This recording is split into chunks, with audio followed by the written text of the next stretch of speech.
आणि आता राज्यासह देश-विदेशातील बातम्या वेगवान स्वरूपात. संदीप देशपांडे हल्ला प्रकरणी 2 संशयितांना ताब्यात घेण्यात आले. मुंबईतल्या भांडूप भागातून पोलिसांनी आरोपींना ताब्यात घेतला असून अधिक तपास सुरू आहे.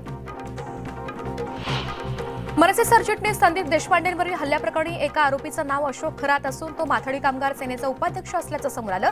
वरुण सरदेसाई आणि सुनील राऊतांसोबतचे फोटो सुद्धा व्हायरल झाले.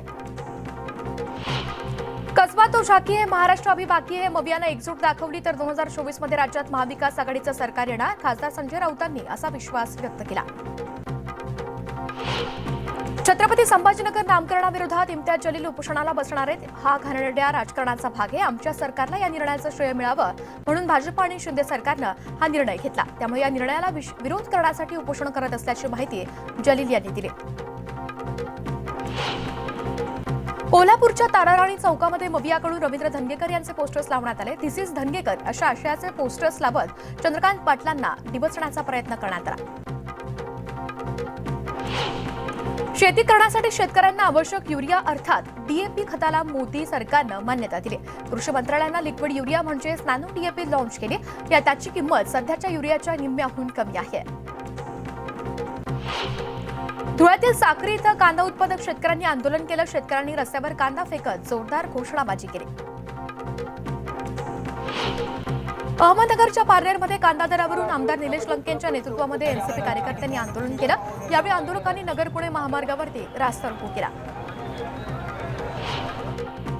मालवणमध्ये महागाई विरोधात ठाकरे गटातील कार्यकर्त्यांनी आंदोलन केलं. इंधन दरवाढीकडे लक्ष वेधण्यासाठी रस्त्यावर खिचडी शिजवून निषेध करण्यात आला. जळगावच्या चोपडा तालुक्यातील अकुलखेडा इथं महाबीज आपल्या दारी उपक्रम राबवण्यात आला. यावेळी शेतकऱ्यांना नवीन वाण, जैविक खतं, बियाणांबाबत माहिती देण्यात आली. अमरावतीमध्ये प्रकल्पग्रस्त शेतकऱ्यांच्या मागण्यांसाठी बळीराजा शेतकरी संघटनेनं लोकप्रतिनिधींच्या घरासमोर डफली बजाव आंदोलन केलं. खासदार नवनीत राणा आणि आमदार रवी राणांच्या घरासमोर आंदोलन केलं असून राणांच्या घराबाहेर तगडा पोलीस बंदोबस्त ठेवण्यात आला. सोलापूरच्या माढा तालुक्यामध्ये जोरदार वाऱ्यामुळे फळबागांचं नुकसान झालंय. वादळी वाऱ्याचा द्राक्ष उत्पादक शेतकऱ्यांना मोठा फटका बसला असून शेतकऱ्यांनी सरकारकडे मदतीची मागणी केली. भंडाऱ्यातील आंबागड किल्ल्याची दुरवस्था झाली. गडाची पडझड झाली. पुरातत्व विभागानं याकडे लक्ष देण्याची मागणी दुर्गप्रेमींकडून होतीये. रावेरच्या सावदा इथल्या ग्रामीण रुग्णालयामध्ये 1 ते 1.5 महिन्यांपासून डॉक्टर नसल्यामुळे रुग्णांची गैरसोय होतीये. नव्या रुग्णालयाचं काम पूर्ण होईपर्यंत तात्पुरतं ग्रामीण रुग्णालय सुरू ठेवावं अशी मागणी स्थानिकांनी केली. दाभोळ बंदरातील सोन्याची जेजुरी बोटीवरील डिझेल साठा अखेर हलवण्यात आला. त्यामुळे बंदरातील मच्छीमारांनी सुटकेचा निश्वास टाकला. बोटीमुळे बंदराच्या सुरक्षेचा प्रश्न निर्माण झाला होता. या संदर्भात न्यूज18 लोकमतनं बातमी लावून धरली होती.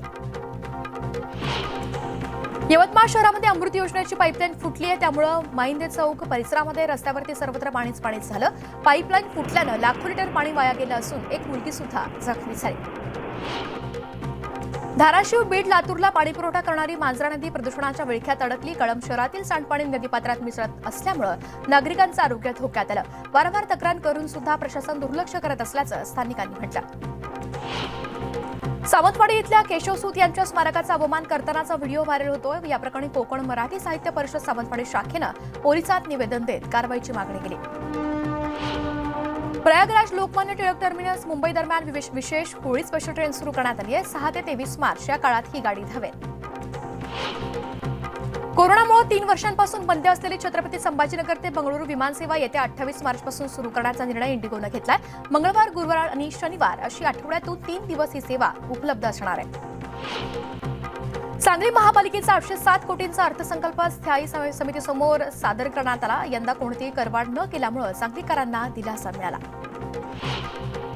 सांगलीत अल्पवयीन वाहन चालकांविरोधात आरटीओ विभागानं कारवाई सुरू केली. महाविद्यालय परिसरातून आतापर्यंत 12 दुचाकी जप्त करण्यात आल्या असून 20 जणांवर कारवाई करण्यात आली. बुलढाण्यातील 4ही परीक्षा केंद्रांवरील केंद्र संचालक आणि प्रश्नपत्रिका रनर बदलण्यात आले. पेपरफुटीच्या घटनांनंतर शिक्षण विधिमंडळानं हा मोठा निर्णय घेतला. सर्वोच्च न्यायालयाच्या आदेशानंतर माथेरानमध्ये 3 महिन्यांच्या प्रायोगिक तत्वावरती ई रिक्षा धावली. या प्रकल्पाची मुदत संपणार असून यापुढे सुद्धा ई रिक्षा धावणार की नाही याबाबत अजून कोणतीही स्पष्टता नाहीये. या ई रिक्षा पुढील काही दिवस अशाच सुरू ठेवाव्यात अशी मागणी करण्यात आली.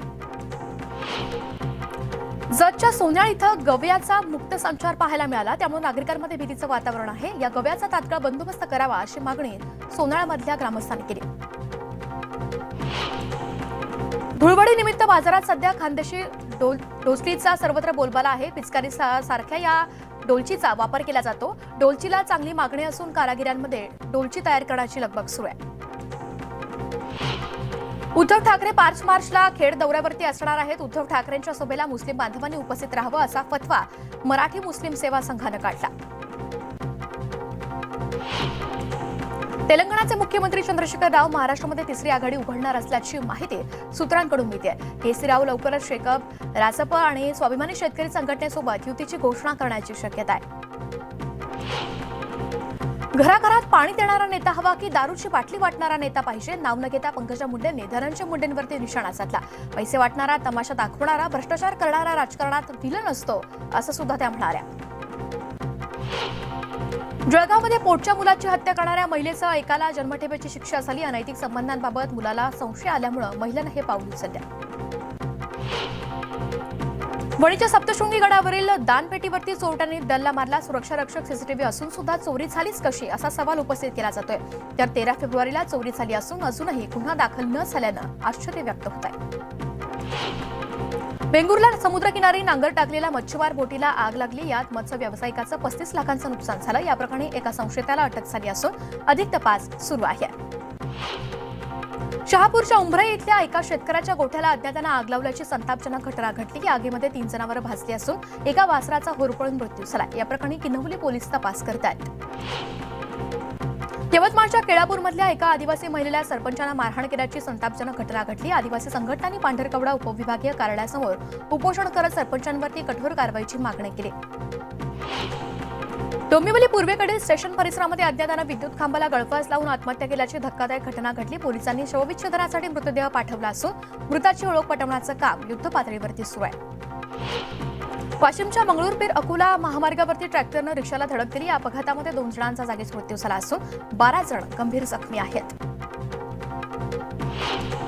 मालेगावच्या कळवाडीमध्ये कापसाच्या गोदामाला भीषण आग लागली. या आगीमध्ये शेकडो क्विंटल कापूस जळून खाक झाल्यामुळे व्यापाराचं लाखो रुपयांचं नुकसान झालं. अकोलामध्ये खाटू श्याम बाबा यात्रोत्सवानिमित्त भव्य शोभायात्रा काढण्यात आली. यावेळी दर्शनासाठी भाविकांनी मोठी गर्दी केली. तुनिशा शर्मा आत्महत्या प्रकरणी शिजान खानला 1 लाखाच्या जातमुचलक्यावर जामीन मंजूर झाला. गेल्या 2 महिन्यांपासून तो तुरुंगात होता. चाशीमधील एका लग्न सोहळ्यात सिलेंडरचा स्फोट होऊन आग लागली. या दुर्घटनेमध्ये 2 मुलं आणि 1 महिला होरपळली आहे. अग्निशमन दलाच्या पथकानं आग नियंत्रणात आणली असून जखमींवरती उपचार सुरू आहेत. दिल्लीच्या खान मार्केट परिसरात एक भरधाव बस थेट भिंतीत घुसली. बसचं ब्रेक फेल झाल्यामुळे चालकाचं बसवरील नियंत्रण सुटलं आणि बस भिंतीला धडकली. सुदैवाने या अपघातात कोणतीही व्यक्ती जखमी नाही. जम्मू काश्मीरच्या पुलवामामधील दहशतवादाविरोधात लोक रस्त्यावरती उतरले. दहशतवाद्यांच्या चकमकीमध्ये शहीद झालेल्या जवानांसाठी कॅन्डल मार्च काढण्यात आला. यावेळी भारतीय जवानांच्या समर्थनार्थ जोरदार घोषणाबाजी करण्यात आली. विराट कोहलीनं त्याची पत्नी अनुष्का शर्मासोबत उज्जैनमधील महाकालेश्वर मंदिरात जाऊन महादेवाचं दर्शन घेतलं. विराट आणि अनुष्कानं महाकालाची पूजा करत भस्म आरती सुद्धा केली. 10 वर्ष जुनं आधार कार्ड अपडेट करण्यासाठी 14 जूनची डेडलाईन देण्यात आली आहे. 14 जूनपर्यंत जुनं आधार कार्ड अपडेट न केल्यास आधार कार्ड रद्द करण्यात येणार आहे. सीईटीसाठी लवकरच मोबाईल ॲपवर नोंदणी करता येणाऱ्या मोबाईल ॲपचं काम अंतिम टप्प्यात आलं असून सीईटीची नोंदणी, हॉल तिकीटसह सर्व सुविधा फक्त एका क्लिकवरती उपलब्ध होणार आहेत. इंडोनेशियाची राजधानी जकार्ता इथल्या एका इंधन केंद्राला भीषण आग लागली. आगीमध्ये आतापर्यंत 17 जणांचा मृत्यू झाला असून 50हून अधिक जण जखमी झाले. या दुर्घटनेमध्ये 76हून अधिक कुटुंबाचं आर्थिक नुकसान झालं. रशिया युक्रेन संघर्ष सुरू असतानाच अमेरिकेनं पुन्हा एकदा युक्रेनला मदत जाहीर केली. अमेरिकेनं युक्रेनसाठी 400 दशलक्ष डॉलरची मदत जाहीर केली असून यामध्ये बॉम्ब, दारुगोळा आणि रॉकेट लॉन्चरचा समावेश आहे. चिलीमधील एका भीषण अपघाताचा व्हिडिओ समोर आला. एका भरधाव कारनं टोल बूथच्या दुभाजकाला धडक दिली आणि या धडकेनंतर कारला भीषण आग लागली. या अपघातात कार चालकाचा मृत्यू झाला. ग्रीसमधील रेल्वे अपघातामुळे हजारो विद्यार्थ्यांनी ग्रीस संसदेबाहेर निदर्शनं केली. यावेळी आंदोलक आणि पोलिसांची झटापट झाली. पोलिसांना परिस्थिती नियंत्रणात आणण्यासाठी अश्रुधुराच्या नळकांड्यांचा वापर करावा लागला.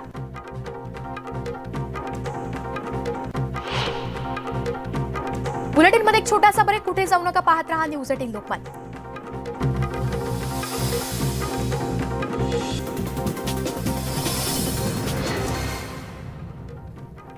ब्रेकनंतर आपलं स्वागत. एक सविस्तर बातमी पाहूया. जुन्नरच्या ओतूरजवळच्या ठिकेकरवाडीत 3 बिबट्यांच्या भ्रमंतीचा व्हिडिओ व्हायरल झालाय. गुरुवारी मध्यरात्री राजू अंगद लोणकर यांच्या घरासमोर हे बिबटे सीसीटीव्हीमध्ये कैद झालेत. बिबटे भक्ष्याच्या शोधात थेट जंगलातून बाहेर बंगल्यापर्यंत पोहोचलेत. ते घराच्या अंगणात शिरणार तोच कसला तरी आवाज झाला आणि बिबट्यांनी धूम ठोकली. जुन्नरमध्ये अलीकडच्या काळात बिबट्या झुंडीनं फिरत असून नागरिक आता दहशतीखाली आहेत.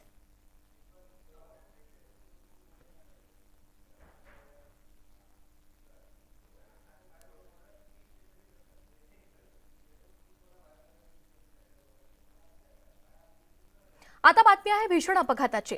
चंद्रपूर शहरात वाहनावरील नियंत्रण सुटल्यानं भरधाव चारचाकी वरोरा नाका चौकातील बाळासाहेब ठाकरे उड्डाणपुलाच्या खांबाला धडकली. धडक इतकी जबर होती की दुभाजकाचा काही भाग खचून रस्त्यावरच कोसळला. या अपघातात वाहन चालक गंभीर जखमी झाला असून त्याच्यावरती रुग्णालयात उपचार सुरू आहेत. रामनगर पोलीस या प्रकरणाचा अधिक तपास करत आहेत. या कारच्या मागून येत असलेल्या एका दुसऱ्या वाहनाच्या फ्रंट कॅमेऱ्यात हा सर्व प्रकार कैद झालाय.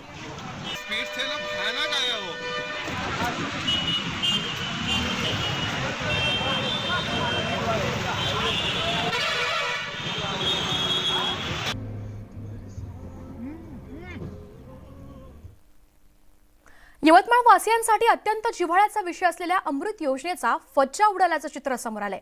अमृत योजनेची पाईपलाईन फुटल्याची घटना यवतमाळ शहरात घडली. पाईपलाईन फुटल्यामुळे लाखो लिटर पाणी रस्त्यावरती आलंय आणि त्यामुळे रस्त्याला नदीचं स्वरूप प्राप्त झालं. पाईपलाईन फुटली त्यावेळी एक तरुणी बाईकवरून जात होती. या दुर्घटनेमध्ये ती तरुणी जखमी झाली आहे आणि तिच्यावरती सध्या उपचार सुरू आहेत. यवतमाळ शहरातील माईनदे चौक रोडवर ही घटना घडली.